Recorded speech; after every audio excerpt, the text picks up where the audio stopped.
Tu sais ce que ça fait, quand tout le monde pense que t'as échoué. Quand même ta propre famille te regarde comme si t'étais un fardeau, un problème à régler, un chapitre gênant dans leur biographie parfaite. Elle a vécu ça. Pas une fois. Pas deux. Tous les jours. Mais ce qu'ils ignoraient, c'est que pendant qu'ils la méprisaient, elle écrivait en secret l'histoire qui allait tous les faire tomber de leur piédestal. Et ce soir-là, dans une salle trop bien décorée pour être honnête, ils pensaient lui tendre la main pour la sauver. Ils allaient découvrir qu'ils étaient assis, devant un empire qu'ils n'avaient jamais vu venir.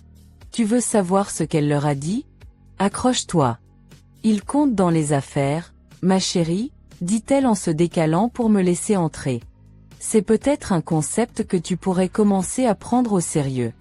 J'entrai dans le grand salon, décoré comme un magazine de design scandinave. Les fauteuils étaient disposés en demi-cercle, comme pour une séance de coaching familial.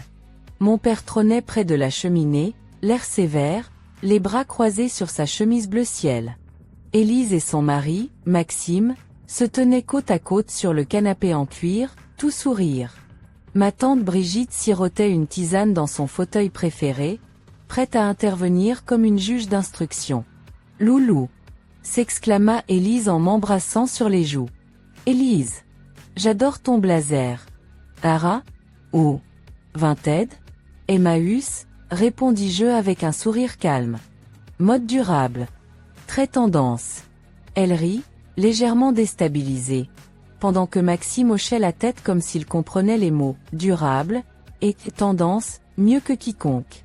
Mon père prit la parole, posant une main sur l'accoudoir comme s'il présidait un conseil d'administration. « Luna, nous sommes ici ce soir car nous sommes inquiets. À cause de ma situation ? » « Non, à cause de tes décisions, » précisa ma mère en s'asseyant. « Tu avais tout, une carrière, un avenir, un fiancé prometteur. Et tu as tout envoyé balader pour un projet dont personne ne comprend l'utilité. » Maxime ajouta avec son ton condescendant. « Une start-up dans l'éducation, c'est ça ? Mais bon, start-up, c'est un grand mot. Pour exister, il faut des investisseurs, une scalabilité, une vraie vision. Le marché est saturé. » Je le regardais en silence. Ce même Maxime avait tenté, à 3 reprises, de faire financer son projet des applications de coaching fiscal, sans succès. Ce qu'il ignorait, c'est qu'il avait été recalé par une de mes filiales, Horizon Venture. « On veut simplement t'aider, » dit Élise en posant la main sur mon genou. Ce n'est pas une honte d'admettre qu'un projet n'a pas marché. Tata Brigitte ajouta en croisant les jambes. La fille de ma collègue vient d'être nommée associée chez Vernet. À 30 ans. Ça aurait pu être toi, Luna. Et au lieu de ça, tu vis dans un studio à Montreuil. Je jetai un œil à ma montre, 19h43. Encore 17 minutes. Tu ne nous as même jamais expliqué ce que tu fais exactement, se plaignit maman. Tout ce secret, ces heures interminables à travailler. Et aucun résultat visible. Mon père se leva, la voix ferme. Assez tourné autour du pot. Parlons sérieusement, que comptes-tu faire maintenant? Ce projet n'a pas l'air viable. Il est temps de revenir à la réalité. Et puis, le téléphone d'Élise vibra. Elle le regarda distraitement, puis ses yeux s'agrandirent. Qu'est-ce que? Quoi? Demanda Maxime en se penchant. Son visage est sur la une de Entreprendre Plus. Luna Morel. Je comprends rien. Impossible. Gronda mon père en attrapant le téléphone. C'est une erreur. Non, dis-je calmement. Ce n'est pas une erreur. Mon entreprise, Horizon, vient d'être valorisée à 1,3 milliard d'euros. Un silence pesant s'abattit sur la pièce. Ma mère posa lentement sa tasse sur la table basse. Quoi? Mais, ce n'est pas possible. Aussi, maman. Et ce petit studio où je vis? C'est l'un des appartements d'un immeuble que je possède. Et la vieille voiture que je conduis? Elle est économique et fiable. 2 qualités que j'admire. Maxime, blême, tentait de se reprendre. Mais, ton entreprise, elle fait quoi, exactement? On révolutionne l'apprentissage en ligne grâce à un algorithme adaptatif. Nos plateformes sont déjà utilisées dans 12 pays. C'est pour ça que je travaillais autant. Et en silence. Élise murmura, bouche bée. Tu n'as jamais rien dit. Vous n'avez jamais demandé. Vous étiez trop occupé à supposer mon échec.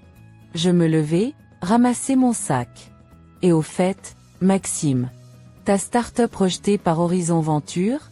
C'est moi, la fondatrice de cette société d'investissement. Désolé, on recherche des projets crédibles. Il rougit violemment. Ma tante Brigitte prit son téléphone pour écrire frénétiquement un message, probablement à sa collègue, pour réévaluer la réussite de sa fille. Mon père se laissa retomber dans son fauteuil, hébété. 1 milliard. Tu bluffes. L'article est public, papa. Tu peux vérifier les chiffres. Ma mère tenta de reprendre contenance. Mais, pourquoi ne pas nous avoir mis au courant? Parce que vous avez toujours cru que je n'étais qu'un échec en pause. Parce que parfois, le silence est le meilleur déguisement de la réussite. Mon téléphone vibra, Karim. Les serveurs ont explosé. On est en TT mondial. Je me dirigeai vers la porte. Ah, Élise. Ton post LinkedIn d'hier, celui où tu parlais de ta pauvre sœur idéaliste. Il a l'air un peu prématuré, non?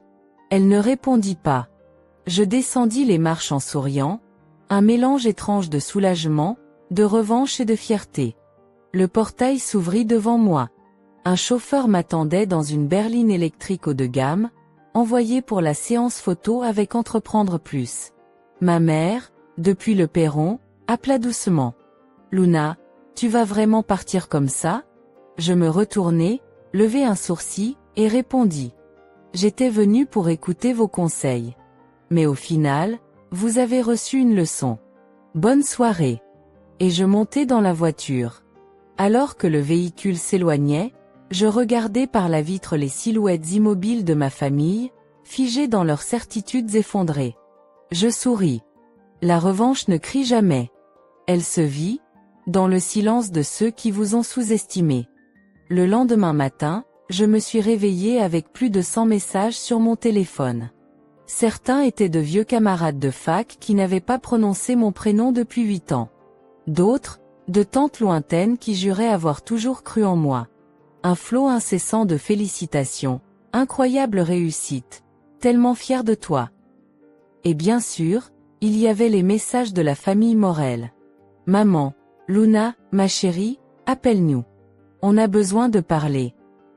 Papa, on doit discuter de l'avenir. Tu as été brillante. Parlons-en en adulte. Élise, Angers, Luna. Pourquoi tu ne m'as rien dit? Je suis ta sœur. Maxime. À propos de ce dossier refusé par Horizon Venture. Peut-être pourrions-nous reconsidérer les termes. Je ris sans répondre. Karim m'appela alors que je sirotais mon café, pieds nus, les rideaux tirés. Tu as vu les chiffres? Pas encore. Notre site a explosé. On a gagné 20 000 nouveaux inscrits cette nuit. On est en une de tous les médiathèques. Je restai silencieuse une seconde, absorbant cette réalité. Et l'article? Les réactions? Il t'adore. La CEO fantôme. La milliardaire invisible.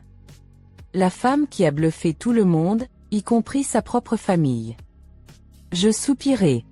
Le pire, c'est qu'ils n'ont toujours rien compris. Ce n'est pas à eux de comprendre. C'est à toi de continuer. Et ça, tu fais mieux que personne. À 9 heures, j'entrai dans les bureaux d'Horizon, situés dans une ancienne imprimerie réhabilitée à la Plaine Saint-Denis. Verrière géante, plantes suspendues, clavier qui cliquette comme une symphonie moderne. Mes collaborateurs m'accueillirent avec des regards admiratifs, mais pas de rond de jambe. J'avais conçu cet espace pour cela. Pas d'ego, pas de hiérarchie stérile. Un monde où l'idée la plus brillante pouvait venir d'un stagiaire. Karim me rejoignit dans l'open space, me tendant une tablette. Voici les commentaires stratégiques sur l'article. La presse veut une interview télé. TF1, France 2, BFM, même Brut. Trop tôt. Qu'ils attendent. Je veux qu'on garde la maîtrise du récit. Tu veux rester en mode reine de l'ombre? Pas reine, Karim. Architecte. Il me sourit, puis se pencha. D'ailleurs, tu sais qui a demandé un rendez-vous à la dernière minute ce matin? Je redoute la réponse. Ta sœur. Elle est déjà dans la salle d'attente. Elle dit que c'est urgent et affectif. Je roulai des yeux.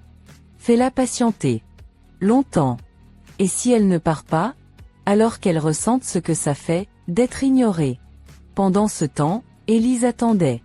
Vêtue de son tailleur crème, brushing impeccable, elle était assise sur la chaise la moins confortable de notre salle d'attente. Là où les sièges grincent et les lumières sont un peu trop blanches. Après 1 heure, elle commença à pianoter nerveusement sur son téléphone. 2 heures plus tard, elle tentait de soudoyer la réceptionniste avec des macarons Hermé. Peine perdue. Quand enfin je la fis entrer, je n'étais pas pressée. Je pris le temps de relire un contrat, d'envoyer 2 mails, puis je levai les yeux. Tu peux t'asseoir. Elle s'assit, froissée mais toujours digne. Luna. Ma sœur. Tu m'as laissé attendre 2 heures. C'est drôle, non? Comme le temps semble long quand on n'est pas au centre de l'attention. Tu es en colère, je comprends. Mais on est une famille. Je m'appuyai contre le dossier de mon fauteuil. Une famille? Élise, tu m'as traité comme un sujet de moquerie pendant 2 ans. Toi et Maxime, vous m'avez rabaissé à chaque dîner, chaque message. Tu me présentais comme celle qui cherche encore sa voie.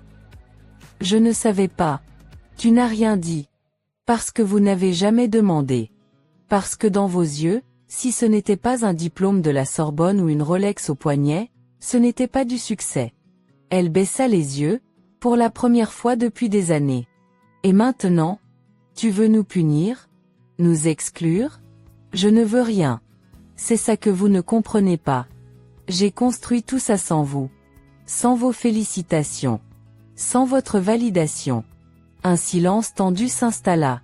Elle le rompit. Maxime est désolé. Enfin, il veut vraiment discuter avec toi. Il pense qu'il y aurait peut-être moyen de collaborer. Je ris doucement. Tu veux dire, profiter de ma crédibilité pour sauver sa réputation après 3 projets bidons? Tu veux que je vous tende la main, maintenant que je suis quelqu'un?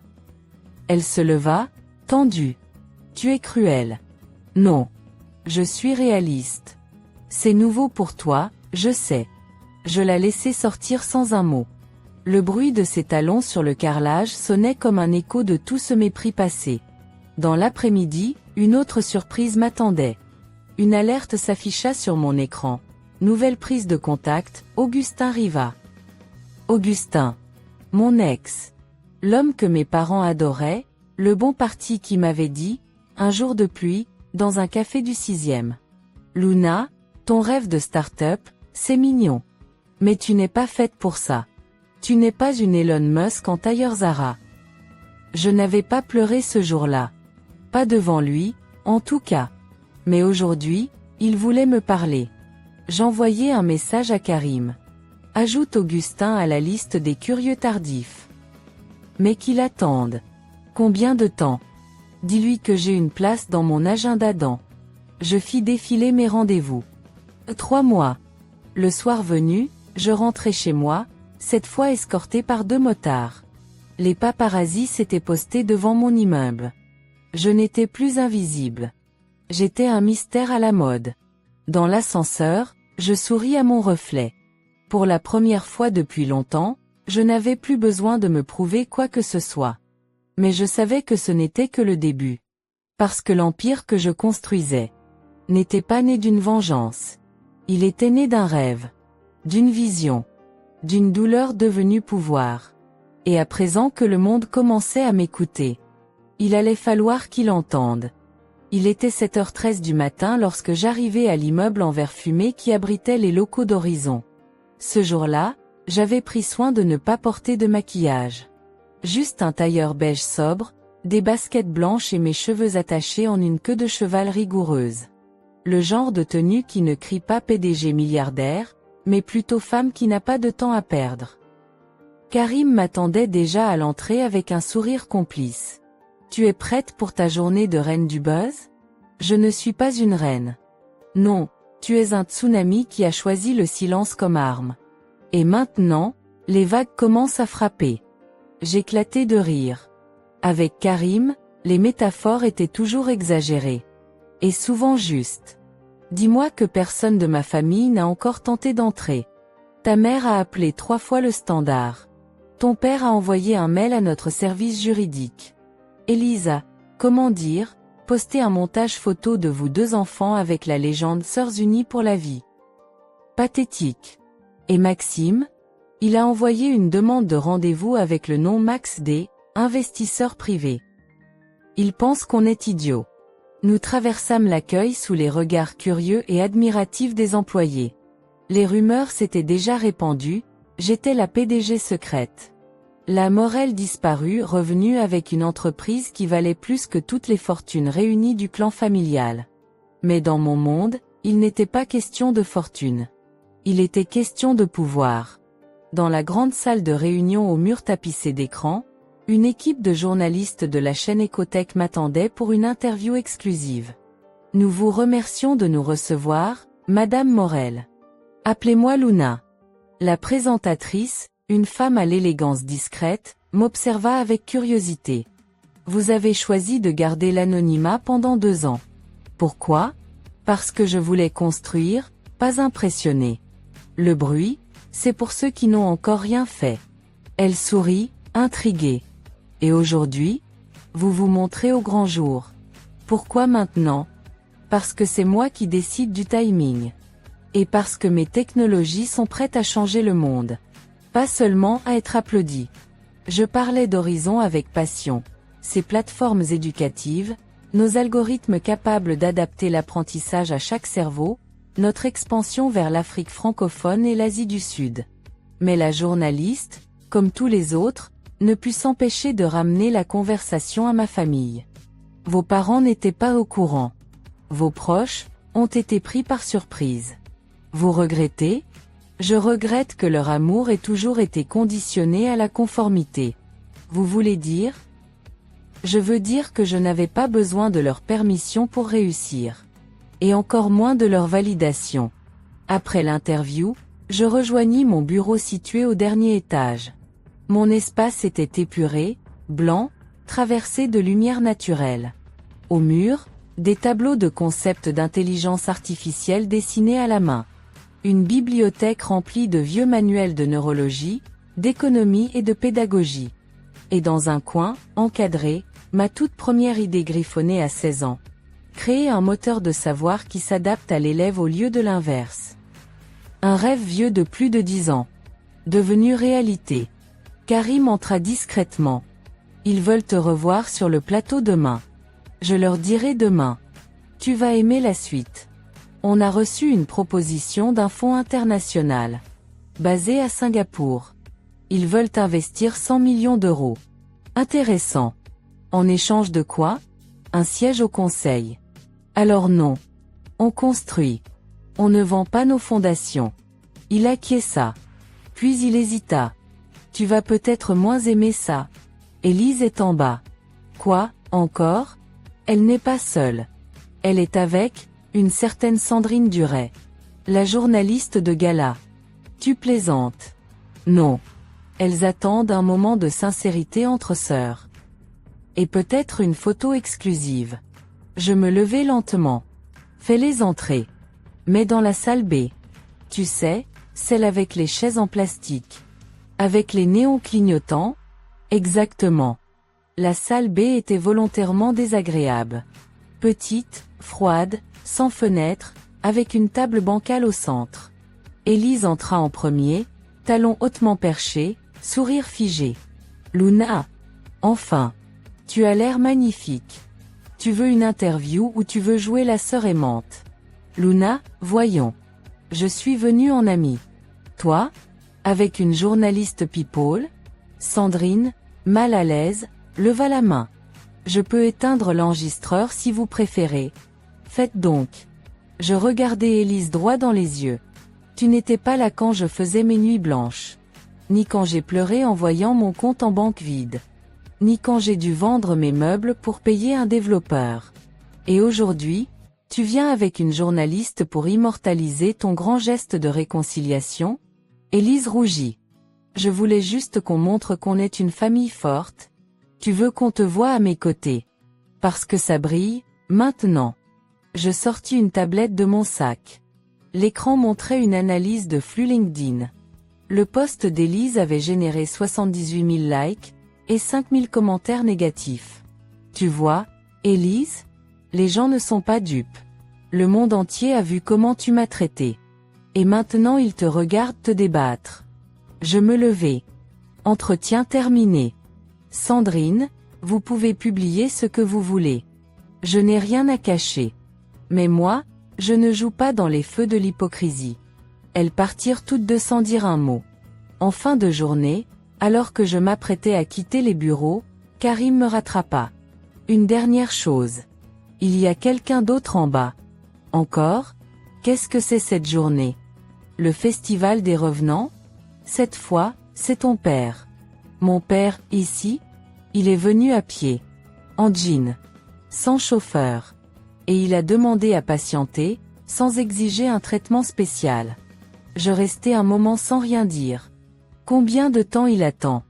1h30. Il a demandé s'il pouvait voir ce que tu avais construit. Je regardai l'ascenseur. Et pour la première fois depuis longtemps, je ressentis quelque chose d'inattendu, de la curiosité. Le silence dans la salle d'ascenseur n'était troublé que par le léger bourdonnement de l'air conditionné. J'avais demandé à Karim de ne laisser entrer personne.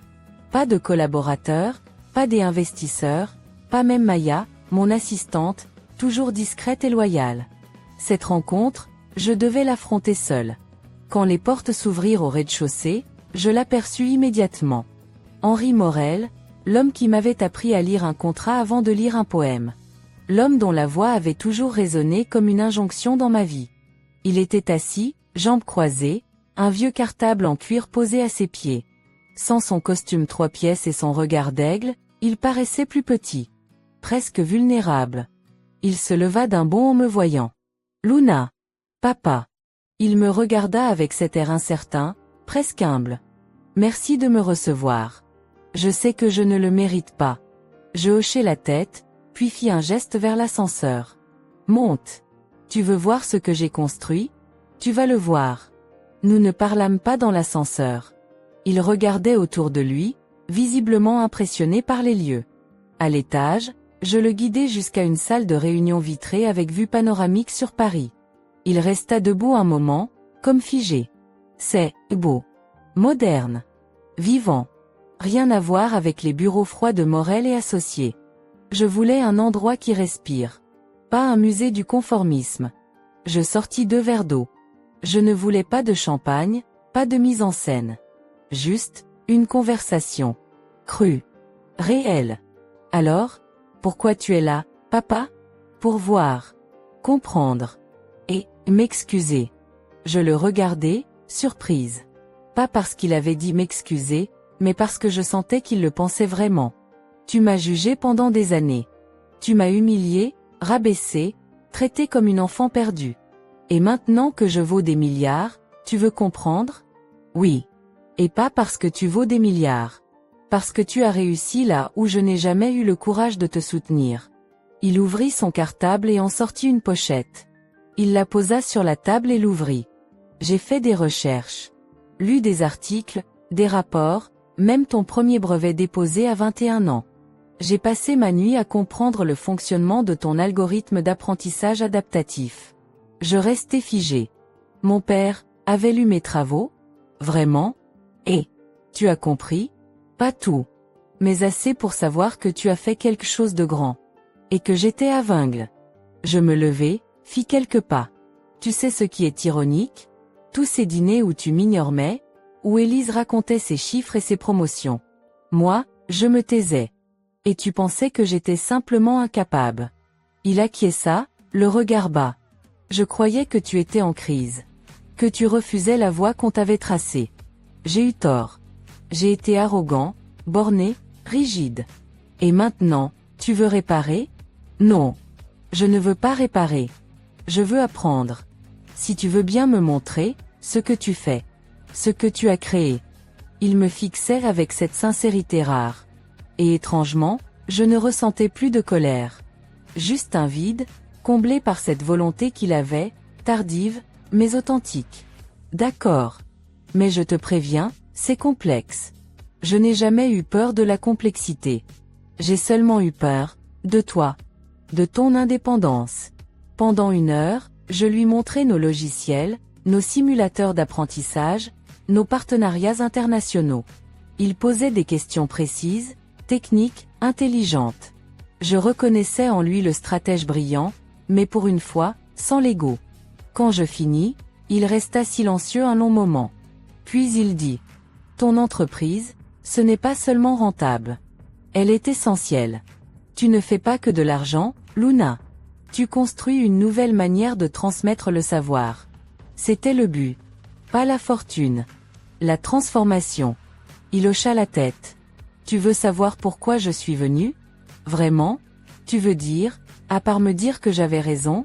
Il esquissa un sourire triste. « Morel et Associés est en train de couler. On a perdu 3 grands clients. Les méthodes traditionnelles ne suffisent plus. On n'a pas su s'adapter. Je restais impassible. Tu veux une aide financière ? Non. Je veux une collaboration. Un partenariat, peut-être. Ou même des conseils. J'ai l'humilité aujourd'hui de dire que j'ai besoin de toi. Le moment était surréaliste. Mon père, le grand Henri Morel, me demandait mon aide. Mais surtout, il reconnaissait ma valeur. Je vais y réfléchir. Mais avec des conditions. Je t'écoute. Pas de maxime. Pas de favoritisme. Et pas de place pour les flatteries hypocrites. Tu veux collaborer avec moi ? Ce sera comme avec n'importe quel partenaire. Sur dossier. Sur preuve de valeur. Il se leva, tendit la main. Je respecte cela. Nous nous serrâmes la main. Pour la première fois, comme 2 égaux. Le lendemain, alors que je travaillais sur une présentation pour une conférence à Zurich, Maya entra, l'air perplexe. « Désolé de te déranger. Mais, il y a quelqu'un en bas. Un peu inattendu. Qui encore ? Un autre cousin oublié ? Non. C'est Raphaël. » Je levai lentement les yeux. « Raphaël. Oui. L'ex. Est l'homme parfait selon ta mère. Il dit qu'il veut te parler. Il est désolé. » Je restai silencieuse 1 seconde. « Fais-le monter. Salle D. Mais appelle aussi Karim. Et active les micros. Je veux tout enregistrer. » La salle D était une salle de conférence vitrée, lumineuse. Parfaite pour les confrontations. Quand Raphaël entra, il avait toujours le même charme. Costume ajusté, sourire charmeur. Mais ses yeux trahissaient un soupçon d'inquiétude. « Luna. Tu es encore plus impressionnante en vrai. Épargne-moi les compliments. Dis ce que tu es venu dire. » J'ai été idiot. Quand tu as quitté ton job, j'ai cru que tu gâchais ta vie. J'ai dit des choses, dures. Comme tu rêves trop grand pour une femme comme toi ? Ou tu finiras à donner des cours du soir dans un centre culturel ? Il blêmit. Je veux me racheter. J'ai changé. Non. Tu veux revenir maintenant que je brille. Mais tu sais quoi ? Tu arrives trop tard. Je me levai, me dirigeai vers l'écran au mur. J'ouvris un dossier. Savais-tu que ta petite start-up, InnoFetix, cherchait des financements récemment ? Tu sais qu'il a racheté il y a 3 semaines via un holding basé à Tallinn ? Il fronça les sourcils. Quoi ? Moi ? Je possède ta boîte, Raphaël. Et je viens de la démanteler. Ton produit était un copier-coller d'une autre. Tu aurais dû vérifier les droits d'auteur. Il resta figé. La bouche entr'ouverte. Écrasé. Je me dirigeai vers la porte. Tu peux partir. Et n'essaie plus jamais d'utiliser mon nom. Tu n'es même pas digne de mon silence. Ce soir-là, je restai tard dans mon bureau. Le ciel de Paris brillait d'une lumière orangée. Je me rappelai soudain la Luna de 22 ans, seule dans une chambre, en train de coder avec un vieux ordinateur portable prêt à exploser. Celle qu'on avait traitée d'utopiste, d'irréaliste, d'arrogante. Et je murmurais, pour elle. Tu avais raison. Je n'étais pas retournée à la maison de famille depuis, le soir de l'intervention. Mais ce samedi-là, Un message inattendu de ma mère m'avait poussé à accepter une étrange invitation. Un week-end à la maison de plage, juste entre nous deux. Elle avait précisé. Sans ton père. Sans Élise. J'ai des choses à dire que je n'ai jamais su formuler devant eux. J'avais hésité. Longtemps. Puis, contre toute attente, j'avais dit oui. Peut-être par curiosité. Peut-être parce que, malgré tout, une fille a toujours un petit fil invisible relié à sa mère. Même quand ce lien a longtemps été étouffant. La maison de plage des Morel était à Étretat. Face aux falaises. Une bâtisse élégante, de pierre claire, immobile face au vent de la mer. Rien n'avait changé depuis mon adolescence. Les rosiers bien taillés, les volets bleu ciel, la petite balançoire rouillée à l'arrière du jardin. Je descendis de la voiture, en tailleur confortable, chaussures plates, pas maquillée. Je ne venais pas faire bonne impression. Je venais en Luna. L'authentique. Celle qu'elle avait rarement voulu voir. Elle m'attendait sur la terrasse, un châle sur les épaules, un thé fumant dans une tasse de porcelaine. Luna. Tu es venue. Tu m'as surprise, maman. Et ce n'est pas facile. Elle eut un demi-sourire. Je sais. Mais il était temps. Le début de la conversation fut hésitant. On parla de choses futiles. Du temps. Du jardin. Du chien du voisin. Puis, à un moment, elle s'interrompit, le regard perdu vers la mer. Tu sais ce que je fais tous les matins depuis 3 mois? Je suppose que tu n'es pas devenue influenceuse? Elle rit doucement. Non. Mais presque. Je prends des cours de code. Des trucs simples. Des tutoriels sur YouTube. Je voulais comprendre ce que tu fais. Même un tout petit peu. Je clignais des yeux, prise de cours. Tu apprends à coder? Oui. Même si je tape à 2 doigts. Elle baissa les yeux, jouant avec l'anse de sa tasse. Je t'ai jugé. Et je me suis jugé, à travers toi. Je ne dis rien. Je la laissais parler. Tu étais brillante, Luna. Et j'ai eu peur. Pas que tu échoues. Que tu me dépasses. Que tu deviennes quelque chose que je n'avais jamais osé être. Le vent souffla doucement. La mer rugissait au loin, comme un cœur antique. Tu veux dire, que tu avais peur de toi, en moi? Exactement. Quand j'avais ton âge, tu sais ce que je voulais faire. Être architecte. J'adorais les lignes, les structures, les villes. Mais ton grand-père n'a jamais voulu. Les femmes doivent avoir un métier sûr, disait-il. J'ai plié. Je me suis mariée avec ton père. J'ai étudié le droit. Et j'ai étouffé mes rêves. Je restais sans voix. Ma mère, l'austère Solange Morel, avouait avoir renoncé à une autre vie. Et quand tu es parti, quand tu as claqué la porte de ce monde, j'ai senti une fissure dans ma cage dorée. Et j'ai réagi avec colère. Par jalousie. Pourquoi ne pas me l'avoir dit? Pourquoi ce silence, ces pics, cette pression constante? Parce que je n'ai jamais appris à parler avec le cœur. Seulement avec les attentes. Un long silence suivit. Je la regardais. Pour la première fois, je vis non pas la mère, mais la femme. Solange. 62 ans.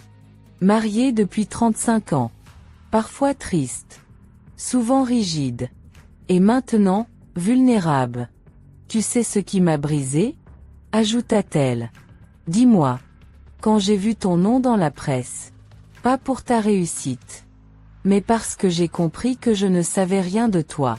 Rien. Tu étais devenue un mystère. Ma propre fille. J'avalais une gorgée de thé. Tu veux savoir ce qui m'a brisé, moi? Elle hocha la tête. C'est d'avoir vu dans tes yeux que tu aurais préféré que je sois quelqu'un d'autre. Une Élise bis. Une avocate prévisible. Mariée à un banquier. Et heureuse de l'être. Elle tendit la main vers moi. J'ai tort. Tu es bien plus que tout ça. Tu es Luna. Et tu m'as fait honte, parce que tu m'as renvoyé à ce que je n'ai pas été. Je posai doucement ma main sur la sienne. Maman, je ne t'en veux plus. Mais je ne peux pas oublier. Il faut du temps pour recoller les silences. Elle hocha la tête. Tu n'as pas à oublier. Mais peut-être, à laisser une brèche. Pour qu'on se retrouve. Ce soir-là, on dîna sur la terrasse. Des plats simples. Du poisson grillé. Du riz au citron. Une salade fraîche. On parla du passé, sans colère. Du futur, avec prudence. Avant de partir, elle me serra fort dans ses bras. Je ne veux pas que tu me pardonnes. Je veux que tu me redécouvres. Je montai dans la voiture. Les phares éclairaient l'allée. Elle me fit un dernier signe de la main. Et je répondis. Sans masque. Sans rancune. Le lendemain matin, à mon retour au bureau, Karim m'attendait. Tu veux le choc du jour? Dis toujours. Élise et Maxime sont ruinés. Leur dernier projet a implosé. Ils ont vendu leur appartement. Tu veux que je compatisse? Non. Mais, tu veux la suite? Vas-y. Tu possèdes, via l'une de nos filiales, la dette de leur société. Pardon. Oui. Racheté discrètement il y a un mois. Tu avais signé sans faire attention. Je détiens leurs dettes? Tu peux les écraser ou les sauver. À ta guise. Je restai silencieuse. Puis, après quelques secondes. Fais en sorte qu'il ne tombe pas. Mais qu'il sache que c'est moi. Et que je ne le ferai qu'une seule fois. Karim me sourit. Tu as le sens de la justice poétique. Et ce soir-là, en refermant mon bureau, je réalisai quelque chose d'essentiel. Le pardon ne change pas le passé. Mais il ouvre une porte sur un futur moins lourd. C'était une journée d'orage. Une de celles où l'air semble chargé d'électricité même sans un seul éclair dans le ciel. À 9 heures du matin, j'avais déjà reçu 3 appels d'Élise, 2 SMS de mon père, un mail de Maxime et une notification de ma banque m'informant que la société EM Conseil, détenue à 87% par le couple Élise et Maxime, était maintenant officiellement intégrée à une filiale d'Horizon Venture. En d'autres termes, je possédais leur entreprise. Mais cette fois, je n'avais pas prévu de le leur dire par un simple email. Non. Cette fois, je voulais les regarder dans les yeux. J'avais organisé une réunion de famille, dans ma tour. Pas dans leur salon à moulure dorée. Pas dans une villa de vacances où ils jouaient au monarque. Non. Dans la salle Alpha. Celle réservée aux grands deals. À l'élite. Aux gens qu'ils pensaient être, et que j'étais devenue. À 19h02, ils arrivèrent. Solange, élégante, les lèvres pincées d'angoisse. Henri, plus sobre que d'habitude, cravate retirée. Élise, nerveuse, mais maquillée à la perfection. Et Maxime. Maxime jouait la carte du repentir chic, en col roulé beige, sourire contrit et mal ajusté. Je les fis entrer sans mots. La salle était immaculée. 3 écrans, une grande table noire, des sièges ergonomiques. Sur les écrans, des chiffres. Des courbes. Des faits. Karim était assis à mes côtés. Observateur silencieux. Bras croisés. Comme un témoin d'un procès dont le verdict était déjà écrit. Je commençai. Merci d'être venu. Silence. Avant de parler de ce que vous attendez de moi, parlons de ce que moi, j'ai appris de vous. Élise tenta un sourire. Luna, on est là pour discuter. Pour construire quelque chose de nouveau. En famille. Je haussai un sourcil. Famille, intéressant. Parlons-en. Je me levai et affichai un graphique sur l'écran principal. L'organigramme de points Monsieur Conseil, les dettes accumulées, les levées de fonds échouées, et la clause de cession activée silencieusement, par moi. Maxime devint livide. C'est une erreur. Non. C'est une décision. Ma décision. Vous avez contracté auprès de fonds gérés par Horizon Venture. Et quand vous avez manqué vos échéances, j'ai racheté votre dette. À prix cassé. Je fixai Élise. Et tu veux savoir pourquoi je l'ai fait? Elle hocha la tête. Pas pour vous détruire. Pour vous faire redescendre. Vous avez passé votre vie à regarder tout le monde de haut. Surtout moi. Luna, s'il te plaît. Non. Écoutez-moi. Je vais parler. Et vous allez m'écouter. Une fois dans votre vie. Je pris une grande inspiration. Papa. Tu m'as appris la rigueur. Mais tu ne m'as jamais appris à avoir confiance en moi. Parce que tu n'en avais pas en moi. Pas tant que je ne rentrais pas dans ton moule. Henri baissa les yeux. Maman. Tu as voulu me protéger. En m'étouffant. Tu as voulu mon bonheur. Tant que c'était le bonheur que tu avais rêvé pour toi-même. Solange eut un léger tremblement des lèvres. Élise. Tu as été ma sœur, ma rivale, ma bourreau silencieuse. Tu m'as fait me sentir inférieure chaque jour. Et pourtant, tu es celle qui, aujourd'hui, est à genoux. Un silence épais tomba dans la pièce. Mais malgré tout cela, je ne suis pas ici pour vous humilier. Je suis ici pour vous offrir quelque chose. Maxime tenta de reprendre la parole. Tu veux dire, une aide? Une fusion? Une nouvelle opportunité? Je souris doucement. Non. Une leçon. J'affichais une nouvelle diapositive, le futur projet d'Horizon. Une plateforme d'aide à la reconversion pour les cadres déclassés, les jeunes diplômés perdus, les PME écrasés par les modèles anciens. Je vais lancer cette plateforme avec des fonds issus de la cession partielle de vos actifs. En clair, je vais utiliser votre échec pour aider ceux que vous auriez méprisés. Élise sanglota, soudain, brisée. Tu nous détestes? Je m'approchai. Non. Je vous plains. Vous avez mis votre valeur dans les apparences. Moi, je l'ai mise dans la création. Et regarde où cela nous a menés. Henri se leva lentement.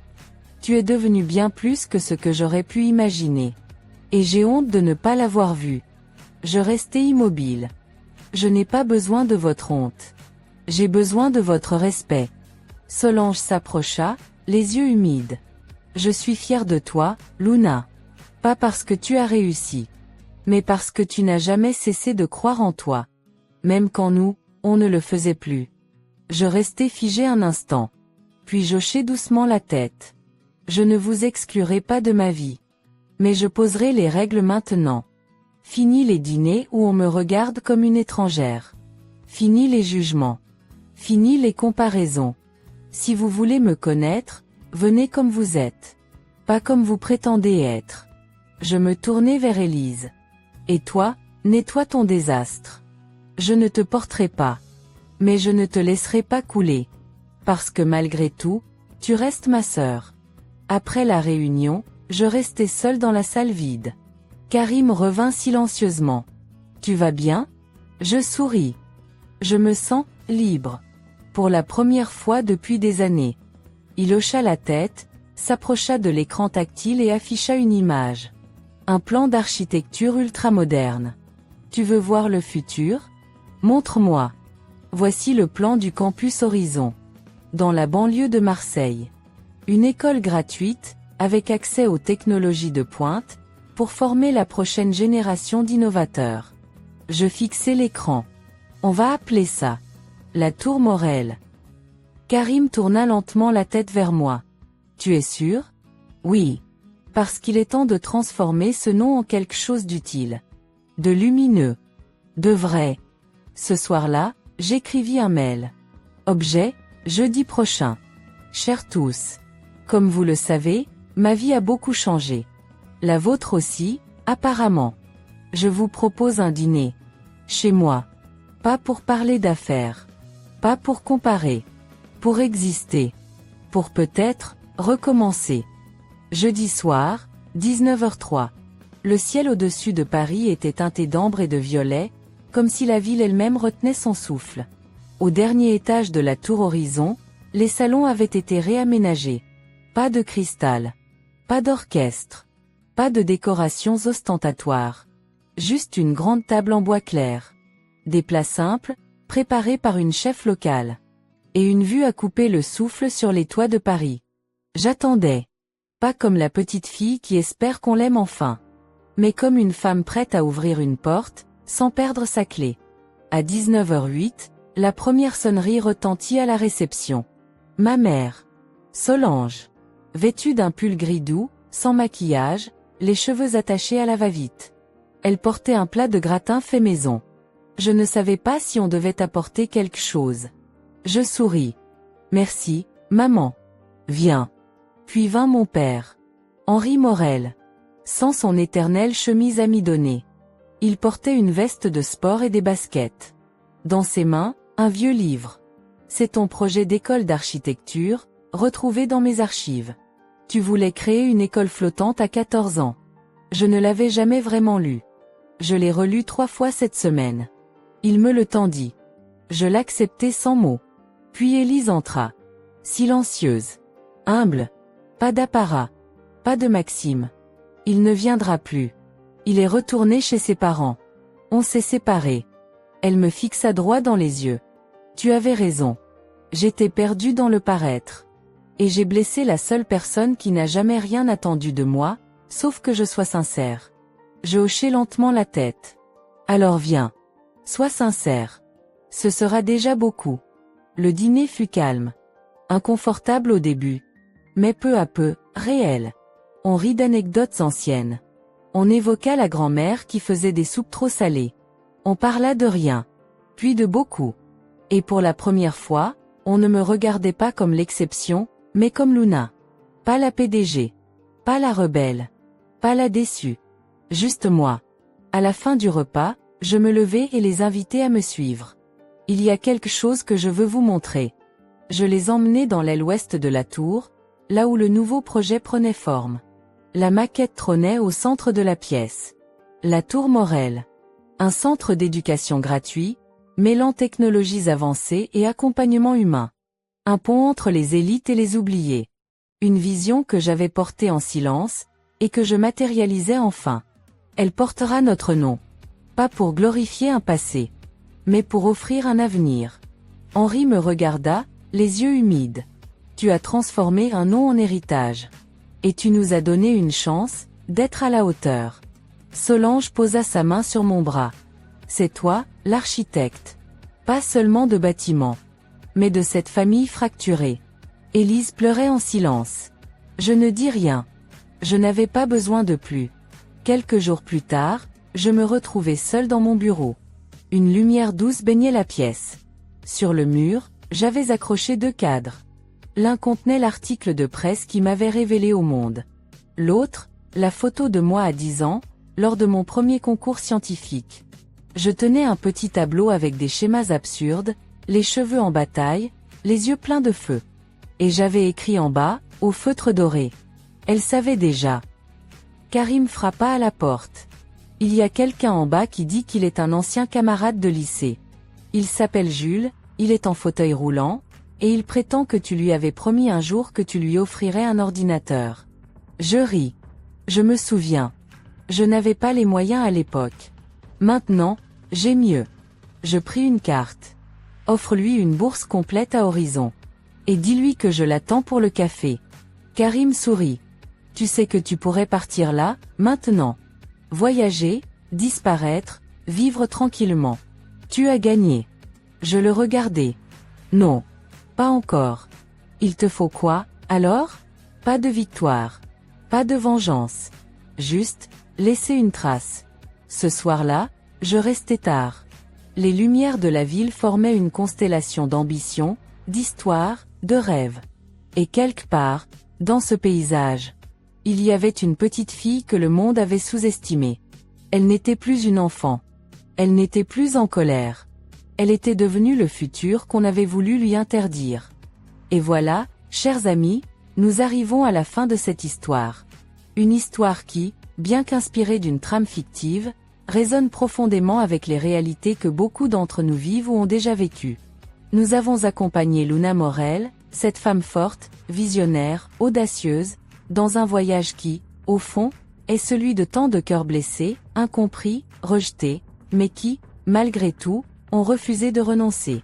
Luna nous a montré que le silence n'est pas toujours une faiblesse, que l'effacement n'est pas toujours de la soumission, et que le chemin vers la grandeur passe parfois par des tunnels de solitude, de doute, de rejet, mais aussi de courage, de travail et de foi en soi-même. Vous avez peut-être reconnu, dans cette histoire, des morceaux de vous-même. Peut-être que vous avez été, comme Luna, cette personne sous-estimée, étiquetée, mise dans une case par les autres. Peut-être que vous aussi, vous avez choisi un chemin différent de celui que l'on attendait de vous. Et que cela vous a coûté l'amour de certains, l'estime d'autres, le confort des rangs honorables. Peut-être même que vous vous êtes senti seul, étranger dans votre propre famille. J'aimerais vous dire, de tout mon cœur, que vous n'êtes pas seul.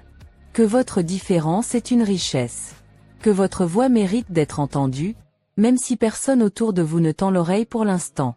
Ce récit n'est pas une glorification de la réussite financière. Non.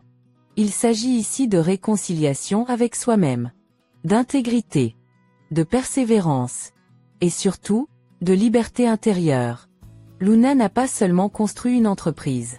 Elle s'est reconstruite elle-même. Elle a redonné un sens à son nom, à son passé, à ses blessures. Elle a utilisé ses échecs non pas comme des chaînes, mais comme des fondations. Elle n'a pas réussi parce qu'elle a gagné des milliards. Elle a réussi parce qu'elle a refusé d'être définie par le regard des autres. Et que dire de ce moment où sa famille, lentement, s'est transformée? Lorsqu'ils ont enfin vu, entendu, reconnu. Ce moment, si rare dans la vie, où ceux qui nous ont fait mal prennent le temps de regarder en arrière, de demander pardon, de chercher à comprendre. Cela n'efface pas la douleur, non. Mais cela ouvre une brèche. Une possibilité. Et parfois, c'est tout ce dont nous avons besoin pour guérir. Pour avancer autrement. Alors maintenant, je me tourne vers vous, qui avez suivi cette histoire jusqu'ici. Je vous remercie, du fond du cœur, pour votre écoute, votre attention, votre temps.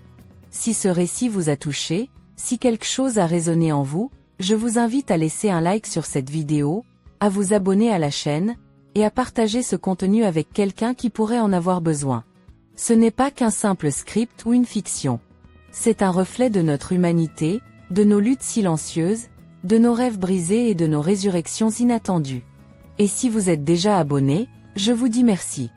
Merci de faire partie de cette belle communauté où l'on peut grandir ensemble, réfléchir, rêver, se relever. Maintenant, permettez-moi de vous emmener plus loin. Oui, plus loin que le récit de Luna.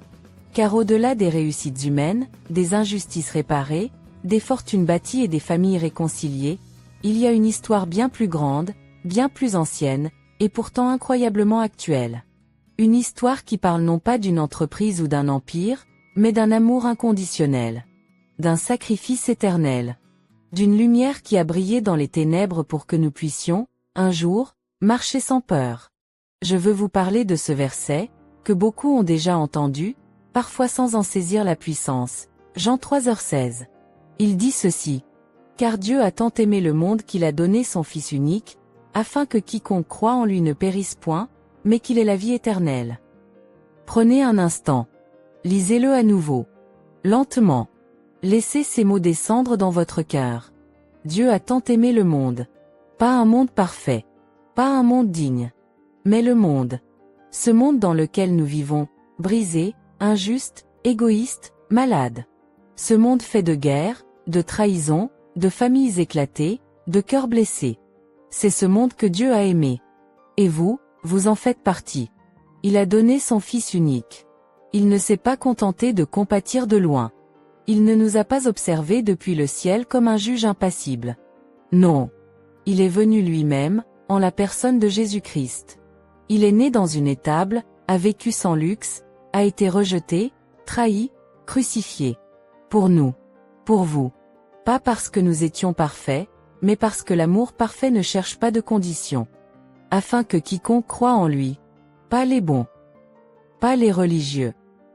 Pas ceux qui méritent. Non. Quiconque. Vous. Moi. Luna. Maxime. Solange. Tous ceux qui un jour se disent, j'ai besoin d'un sauveur. Je ne peux pas porter le poids de ma vie seule. Ne périsse point, mais qu'il ait la vie éternelle. Pas seulement après la mort. Mais dès maintenant. Une vie nouvelle. Une paix intérieure. Une liberté qu'aucun argent, aucun poste, aucune reconnaissance sociale ne peut offrir. Peut-être que vous êtes comme Luna, fatigué de devoir prouver votre valeur. Peut-être que vous portez en vous des blessures anciennes, des silences pesants, des regards qui vous ont écrasé. Peut-être que vous avez tout tenté pour trouver du sens, sans jamais trouver la paix. Je veux vous dire, vous êtes aimé. Tel que vous êtes. Avec vos défauts, vos erreurs, vos cicatrices. Dieu ne vous demande pas de devenir parfait avant de venir à lui. Il vous tend la main aujourd'hui, là où vous êtes. Il ne vous propose pas une religion. Il vous propose une relation. Une connexion intime, personnelle, réelle, avec celui qui vous a créé, qui vous connaît mieux que vous-même, et qui vous aime au-delà de tout ce que vous pouvez imaginer. Et si aujourd'hui vous sentez quelque chose en vous, un frémissement, une émotion, une conviction, alors n'ignorez pas cette voix douce dans votre cœur. C'est peut-être le moment. Le vôtre. Celui où vous pouvez dire: Seigneur Jésus, je ne comprends peut-être pas tout, mais je crois que tu es mort pour moi. Je crois que tu es vivant. Et je veux t'accepter comme mon Sauveur, mon Seigneur. Prends ma vie. Guéris mes blessures. Conduis-moi. Cette prière, même murmurée, peut tout changer. Parce qu'il ne s'agit pas de formules magiques. Il s'agit d'un cœur sincère qui revient vers Dieu. Et chaque fois qu'un cœur s'ouvre ainsi, il se passe quelque chose d'extraordinaire, le ciel se réjouit. Si vous avez fait cette prière, si vous ressentez le besoin d'en parler, d'être accompagné, je vous encourage à écrire en commentaire, ou à nous envoyer un message. Vous n'êtes pas seul. Il y a une famille spirituelle prête à vous accueillir. Une famille qui, cette fois, ne vous jugera pas, ne vous abandonnera pas, mais marchera avec vous. Et même si vous n'êtes pas encore prêt, ce n'est pas grave. Continuez à écouter, à chercher. Dieu n'est jamais pressé. Il vous attend. Avec patience. Avec tendresse. Avec espoir. Alors à vous, oui, vous qui lisez ces mots. Prenez soin de votre âme. Ne laissez pas ce monde vous voler votre lumière. Vous êtes précieux. Vous êtes appelés. Et il y a une place pour vous dans le cœur de Dieu. Merci d'avoir été avec nous jusqu'à la fin de cette histoire.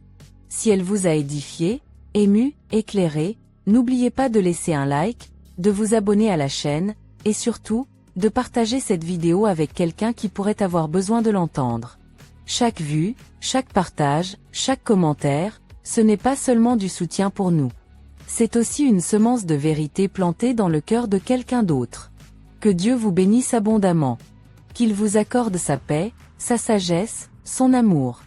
Et que vous puissiez marcher, dès aujourd'hui, non pas dans la peur ou la performance, mais dans la liberté glorieuse des enfants de Dieu. À très bientôt, dans une nouvelle histoire, ou peut-être, dans la vôtre. Car la plus belle histoire que vous pouvez vivre commence au moment où vous ouvrez la porte à celui qui vous aime plus que tout. Amen.